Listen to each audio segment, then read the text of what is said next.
Sejak 2017, OKOC telah menciptakan lebih dari 20.000 lapangan kerja di Jakarta. OKOC segera diperluas ke seluruh Indonesia. Dengan OKOC, semua bisa kerja.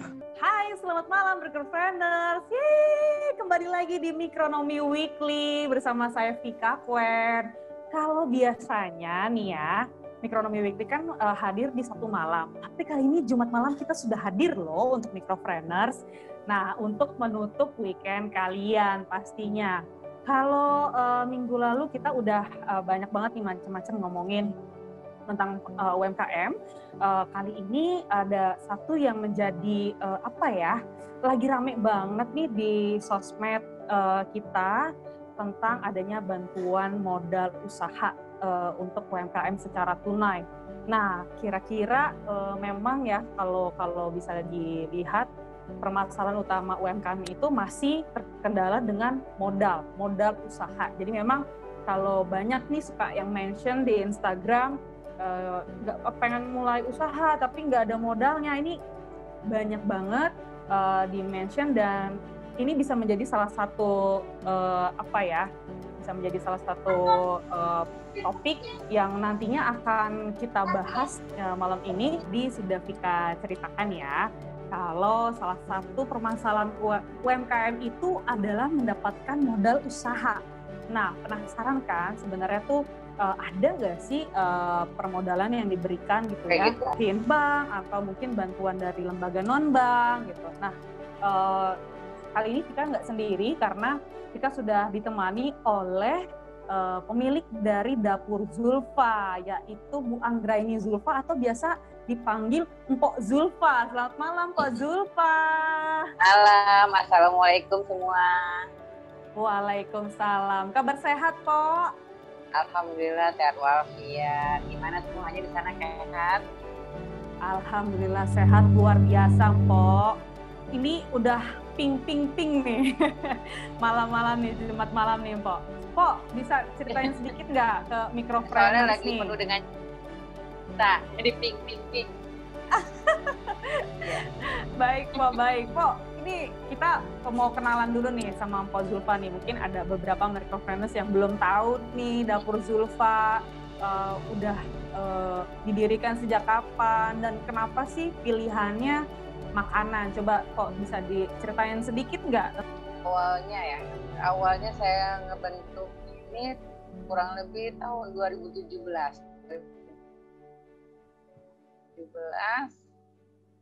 Saya buka kuliner, karena kuliner itu lebih dibutuhkan, lebih dibutuhkan semua orang, lebih cepat buangannya. Jadi saya memilih ke kuliner karena di bidang-bidang lain karena saya juga di kuliner. Jadi kalau untuk menu-menu Dapur Zulfa sendiri itu apa aja sih, Pok? Awalnya sih niatnya tuh pengen buka kuliner Betawi gitu, kuliner Nusantara tapi dispesifikasiin kuliner Betawi. Cuman nggak tahu kenapa saya memperkenalkan kayak nasi kebuli itu loh. Nasi kebuli kan ibaratnya bukan menu Nusantara ya.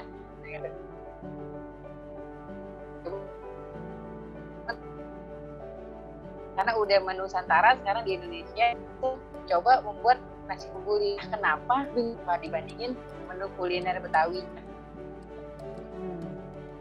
Jadi malah banyak peminatnya nasi kebuli dibandingkan sama kuliner Betawinya Dapur Zulfa gitu ya? Iya. Nah, kok ini kan Dapur Zulfa ini kan catering gitu ya. Yang kita tahu ini kan pandemik banyak sebenarnya mematikan beberapa sektor gitu ya. Apalagi kalau Pok Zulfa ini kan biasanya untuk kegiatan-kegiatan seperti mungkin pernikahan. Untuk menangani itu gimana tuh, Pok? Awalnya ya, kita tetap aja berusaha. Kita tetap aja ikhtiar lah. Cara kita ikhtiar, kita berusaha. Awalnya sih saya emang ke Nasibo, catering sekolah, anak sekolah buat siang gitu kan. Nah, selama pandemi ini kan sekolah libur, kakak dinas juga libur, nggak semua bisa bekerja di luar. Jadi saya banting setir dengan usaha catering rumahan. Jadi membantu orang yang nggak sempat dia masak buat keluarganya, yang masih sibuk untuk urusan kerjanya. Jadi saya membantu orang yang membutuhkan saya. Gitu. Kalau untuk Dapur Zulfa sendiri sudah go online belum sih? Kok? Awalnya sih saya offline. Tapi selama pandemi ini saya berusaha untuk online. Tapi online-nya itu melalui FB, IG, dan status WA. Juga saya merambah ke grup-grup WA. Merambah ke grup-grup WA juga ya. Nah, kalau lagi pandemi gini kan banyak kegiatan sebenarnya yang dinonaktifkan gitu ya, Mpok ya. Sementara Dapur Zulfa ini makanan kegiatan gitu kan, kayak mungkin misalnya ada meeting, terus pernikahan. Nah itu saat pandemi ini gimana, Pok? Ya agak menurun 45% lah dari yang biasanya sebelum pandemi itu kan. Tapi saya tetap mensyukuri masih bisa berjalan walaupun nggak sebanyak sebelum pandemi itu.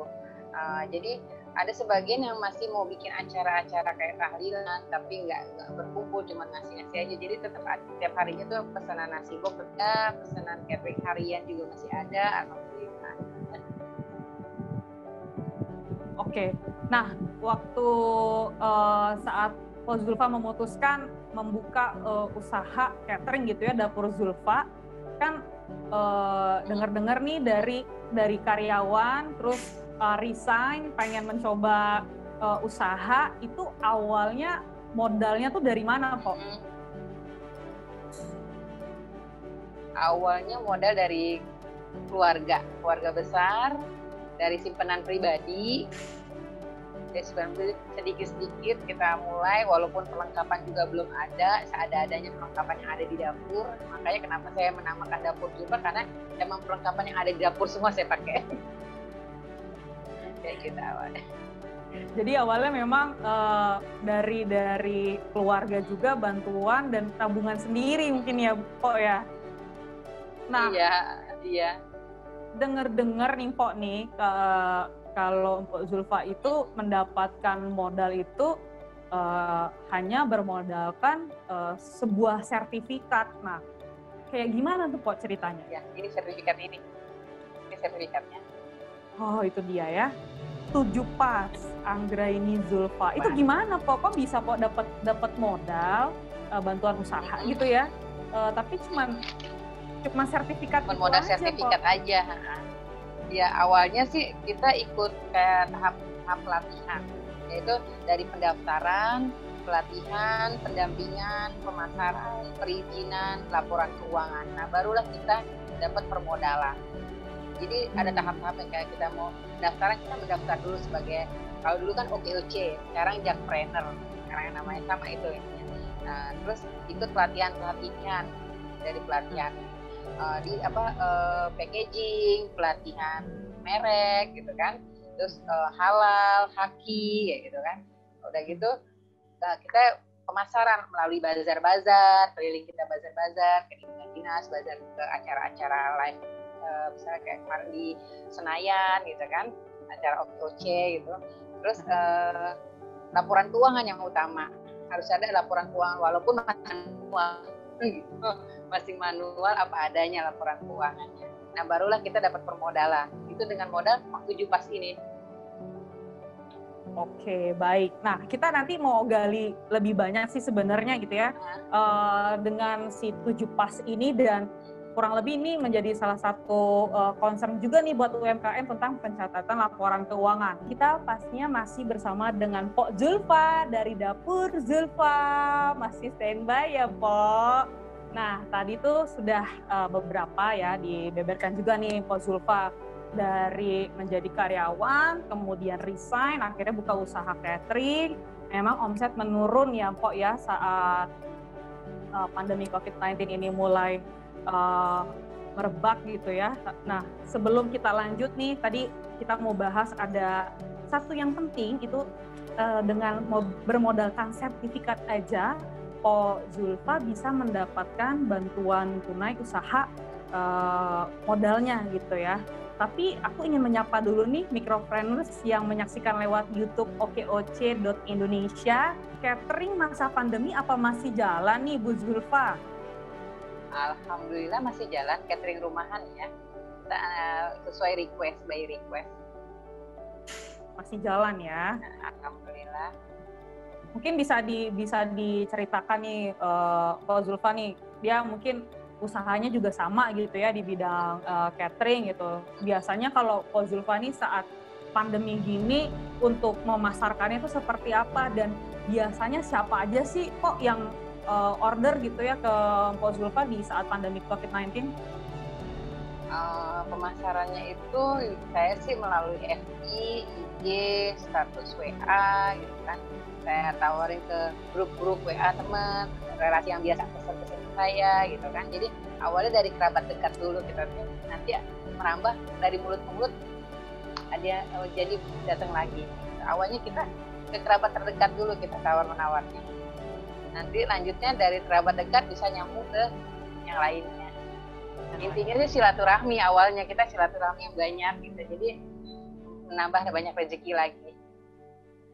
Jadi memang kalau dari Mpok Zulfa selain status WA ya Mpok ya biasanya ya yang paling rame itu status WA, terus ke teman-teman, nanti biasanya teman-teman akan rekomendasi lagi nih. Iya, jadi memang the power of silaturahmi gitu ya Mpok ya.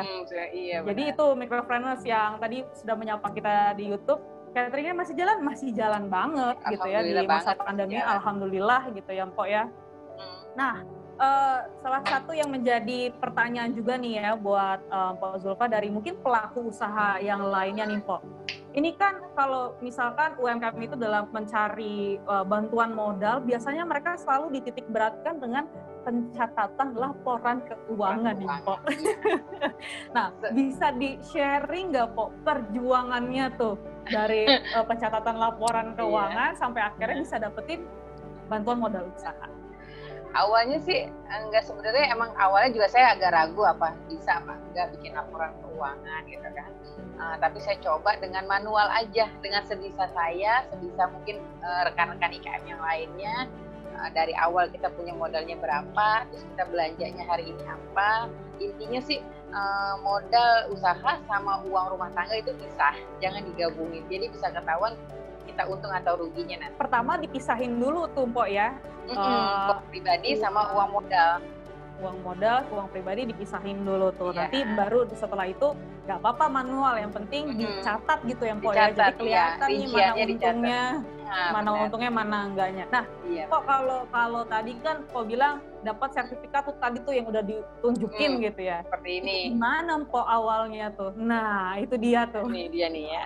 Nah, penasaran nih, kepo nih jadinya nih. Awalnya itu dia. Dulu kan saya ikut kayak coaching klinik ya. OKOC dulu kan bikin coaching klinik setiap hari Sabtu. Pelatihan gitu ya Pok ya. Pelatihan. Kita nanya mau usaha apa ini ceritanya, mau usaha apa, mau buka usaha apa ya. Saya ceritain saya mau buka kuliner, saya mau bergerak di bidang catering gitu kan.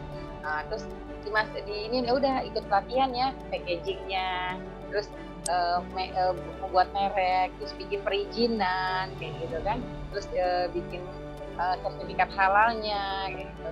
Nah dari situ juga ada pelatihan bikin laporan keuangan, walaupun diajarinya tuh pakai digital, tapi karena kita belum terbiasa, jadi saya masih manual. Tapi alhamdulillah sekarang agak sedikit-sedikit digital bisa.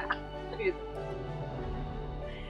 Jadi mengikuti beberapa langkah yang diberikan gitu ya Mpok ya. Nah salah satunya itu setelah ikut pelatihan, ada pelatihan untuk pencatatan laporan keuangan. Nah itu tahap terakhir. Tahap terakhir gitu ya, sampai akhirnya bisa mendapatkan modal. Dari mana tuh Pak? Permodalan itu dapat dari mana tuh Pak? Dari Bank DKI. Dari Bank DKI. Dari Bank DKI itu kan Bank DKI lagi tuh mau memberikan permodalan kepada IKM-IKM. Mencari dari dinas-dinas dan jakpreneur. Jadi dipilihlah dari setiap dinas atau anggota jakpreneur itu. Nah, saya lah yang orang terpilih dari sekian IKM. Kan? Awalnya saya 5 juta dengan sertifikat ini. Saya awalnya 5 juta. 5 juta cuma modal sertifikat ini. Setelah 1 tahun saya lunas, saya mengajukan lagi sertifikat ini juga saya pakai itu 20 juta. 20 juta mengajukan kembali gitu ya? Iya, mengajukan kembali. Dengan syaratnya cuma ini aja sertifikat yang di ininya. Kayak gitu aja. Kalau hanya bermodalkan sertifikat itu kan ada 7 langkah tadi ya yang Pok Zulfa ikuti. Dari 7 langkah itu berapa lama sih Pok waktunya dari langkah pertama ke langkah kedua, ketiga sampai akhirnya ke langkah terakhir? Kalau kita nggak ada halangan, kita terus continue, nggak ada hambatan-hambatan, itu kurang lebih 6-7 bulan kita udah selesai semua. 7 bulan? Iya, tidak sampai 1 tahun. Nggak nyampe 1 tahun asal tapi mengikuti. itu tidak ada halangan ya. Kan kadang orang terkendala pas mau buat perizinan atau mau bikin perizinan, pas pelatihannya mereka mungkin ada yang sakit apa gimana, ada acara gitu, jadi dia nggak bisa ikut, jadi ketunda lagi ke tahun depan. Itu kan suka lama yang kayak gitu. Nah, ngomong-ngomong perizinan nih ya, agak-agak keluar sedikit nih Pok. Waktu ngurus perizinan tuh susah nggak sih Pok sebenarnya Pok? Dulu sebelum saya masuk ke kayak pelatihan OKOC atau Jakpreneur itu agak susah, harus disurvei, harus ada ya intinya ada UUD, ujung-ujungnya duit gitu. Waduh. Tapi setelah saya kan, kalau kita kan namanya pemula itu kan modalnya kecil ya. Kalau sebelum-belumnya udah UUD kan kita bingung ya kan, gimana buat modalnya ya kan. Modal aja belum ada udah minta uang buat ini nih. Nah iya kan, jadi bingung kan. Nah makanya setelah saya ikut pelatihan itu ada linknya lah, kalau kita bilang ada jalannya. Oh ini buat perizinan bikin UMK ya, kayak gitu. Itu free tanpa dipungut biaya sepeser pun.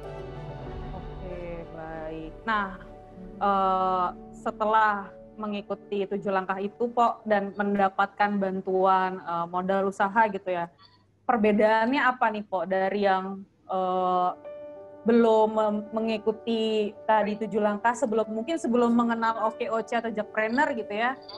Perbedaannya apa sih Pok yang paling terasa banget nih ya kalau udah gabung di sini tuh kerasaannya apa tuh yang paling berbeda? Aduh, pokoknya jauh banget deh. 180 derajat beda. 180 derajat beda. Dari yang awalnya orang ngenyek gitu kan, siapa sih Zulfa gitu kan, apa sih kisahnya, apa sih si Zulfa ini gitu kan, apa bener si Zulfa bisa masak gitu kan, awalnya kayak gitu, orang nggak yakin gitu kan. Nah setelah saya ikutin pelatihan saya ngebuktiin gitu kan, saya bisa, saya selalu bisa, saya harus bisa gitu kan. Saya ikutin pelatihan, terus saya ikutin acara-acara kayak seminar atau acara bazar-bazar kayak gitu kan, terus ikut kurasi kayak kurasi di dinas-dinas. Nah setelah saya orang dinas-dinas atau kantor-kantor mesen ke saya, sedikit-sedikit dari keluarga sendiri sedikit-sedikit mulai percaya, oh iya si Zulfa tuh bisa ya gitu, oh iya ternyata makanannya alhamdulillah enak ya gitu. Jadi beda banget. Jadi itu tadi ya, pokoknya kalau kita tuh mau usaha jangan males gitu ya. Intinya jangan malas, kita harus semangat cari informasi, terus berinovasi, jangan terjebak di zona nyaman ya Po ya. Iya benar, kita harus berani gitu kan.